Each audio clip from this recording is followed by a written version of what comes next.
Sono i corpi della professoressa Monica Montefalcone e del biologo Federico Gualtieri, i primi recuperati dei 4 italiani ancora intrappolati nelle profondità marine delle grotte dell'atollo Vavu alle Maldive. Si trovavano tutti nella parte più remota della seconda grotta. La complessa operazione di recupero è iniziata alle 11 ora locale e dopo circa 2 ore il team di Speleosub della Dan Europe è riemerso con i primi 2 corpi che poi sono stati trasferiti a Malé.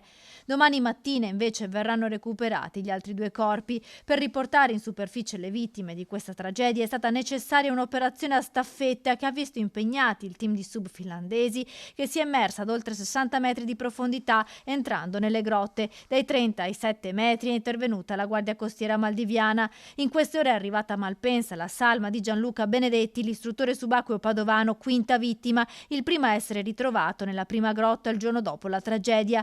In Italia verranno effettuate le autopsie sui corpi. La Procura di Roma, che aveva aperto un fascicolo, indaga per omicidio colposo. Verranno disposti gli accertamenti autoptici per tutte e 5 le vittime. Saranno ascoltati gli altri connazionali che erano a bordo della safari boat Duke of York.